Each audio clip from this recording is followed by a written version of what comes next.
साथियों को नमस्कार। ये वीडियो आप ही लोगों के लिए बनाई जा रही है जिन्होंने रेलवे जॉब के लिए अप्लाई किया है, अप्लाई करने वाले हैं। पिछले वर्ष रेलवे ने बहुत भारी संख्या में 1,54,000 यूथ को एम्प्लॉय किया है दिसंबर 2023 तक, और जिन्हें पदस्थापित कर दिया गया है या आवश्यकता अनुसार उन्हें ट्रेनिंग पे भेज दिया गया है। उन सभी का समायोजन कर लिया गया है और आज के डेट में railway man power optimum level पे है। लेकिन ऐसी बात नहीं है कि और आवश्यकता नहीं है। जिस तरह से रेल का रैपिड ग्रोथ हो रहा है, जिस तरह से क्वांटम ग्रोथ हुआ है, जिस तरह से एक्सपेंशन हो रहा है, और चूँकि एक ये स्टाफ सेंट्रिक ऑर्गेनाइजेशन है तो इसमें स्टाफ की ज़रूरत होती है और हर वर्ष उसी पैमाने पे लोग रिटायर भी करते हैं। इसलिए हर वर्ष हर कैटेगरी में, खासतौर से सेफ्टी कैटेगरी में, तो उसमें तो हम वैकेंसी अफोर्ड ही नहीं कर सकते, तो उनको भरना ही होता है। अभी सभी अभ्यर्थियों के हित में ये निर्णय लिया गया है कि अब कैलेंडर बना के हर साल वैकेंसीज को हम नोटिफाई करेंगे। हर वर्ष नियुक्ति की प्रक्रिया जारी रखेंगे बिना गैप के। जैसी जैसी वैकेंसी होगी, depending on vacancies and requirement of course, तो इसके हिसाब से हम रिक्रूटमेंट करेंगे। ऐसे ही अभी जनवरी के महीने में ALP का नोटिफिकेशन हुआ जिसमें 5,696 वैकेंसीज के लिए नोटिफिकेशन निकला है। और जो जनवरी में नोटिफिकेशन हुआ है उसमें हमारा लक्ष्य है कि दिसंबर तक उस पूरे प्रोसेस को कंप्लीट कर लें और दिसंबर में हम ALP का 5,696 लोगों का पैनल दे दें। और जैसे ही पैनल वो समाप्त हो, चूँकि ये वैकेंसी एराइज होती जाती है, तो अगले वर्ष के लिए भी हम कैलेंडर जारी कर दें।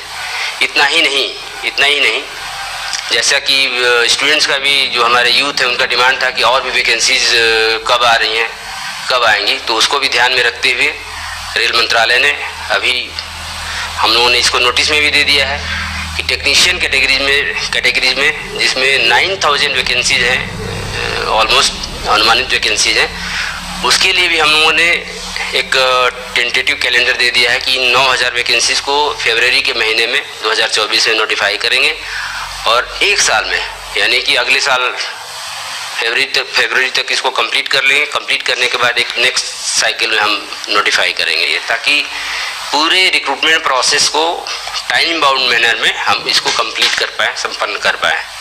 इसके अलावा रेल मंत्रालय ने एक बहुत बड़ा कदम उठाया है एज रिलैक्सेशन दे करके।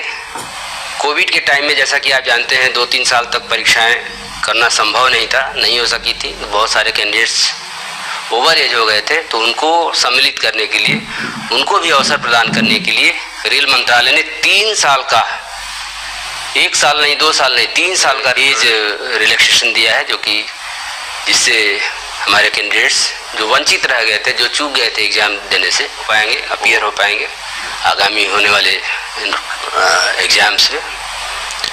तो एक बड़ा उनके लिए भी अवसर होगा। और इस संदर्भ में मैं कुछ और बातें ही बताना चाहूँगा अपने अभ्यर्थियों को कि जब भी नोटिफिकेशन निकलता है तो फॉर्म कैसे भरना है।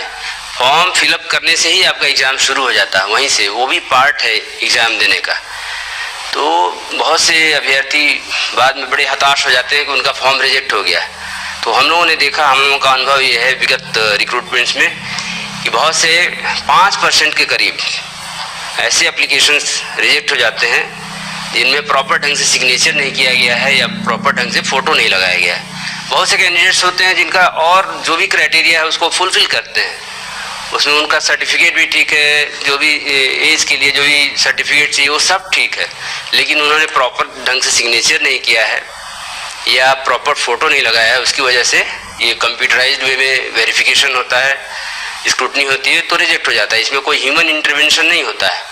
लेकिन बहुत से कैंडिडेट्स हैं जो कैपिटल लेटर में अपना नाम लिख देते हैं सिग्नेचर के नाम पे, या बहुत से कैंडिडेट्स ऐसे होते हैं जो स्मॉल लेटर में ही लिखते हैं लेकिन डिसजॉइंटेड लेटर्स होते हैं। तो ऐसे सिग्नेचर एक्सेप्टेबल नहीं है, क्योंकि सिग्नेचर करना है जो इंस्ट्रक्शन है उसके हिसाब से रनिंग राइटिंग में करना है। ऐसे फोटोग्राफ्स, बहुत सारे फोटोग्राफ्स होते हैं जिनका रिजोल्यूशन सही नहीं होता। रिजोल्यूशन सही होना चाहिए, ख़राब रिजोल्यूशन होने पे, स्पष्ट नहीं होने पे वो रिजेक्ट हो जाएंगे। ऐसे बहुत से कैंडिडेट्स होते हैं जो फुल बॉडी का अपना फोटोग्राफ दे देते हैं, या बहुत से ऐसे कैंडिडेट होते हैं, अभ्यर्थी होते हैं जो सेल्फी दे देते हैं, और ऐसे भी कैंडिडेट्स होते हैं जो ग्रुप में फोटोग्राफ्स दे देते हैं। वेरीफाई करना बड़ा मुश्किल होता है, और जैसा कि आप जानते हैं आइडेंटिटी और जेन्युइनिटी सबसे इम्पोर्टेंट पार्ट है किसी भी रिक्रूटमेंट प्रोसेस का।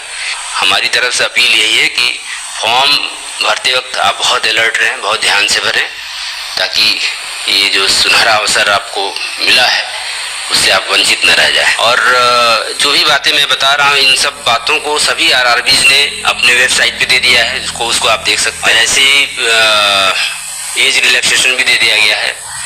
तो हम सभी प्रतिबद्ध हैं, जो भी हम लोगों ने कैलेंडर दिया है, जो भी शेड्यूल दिया है, उसको हम लोग उस लक्ष्य को उसी शेड्यूल के हिसाब से जितना रिक्रूटमेंट है उसको हम कंप्लीट करें। और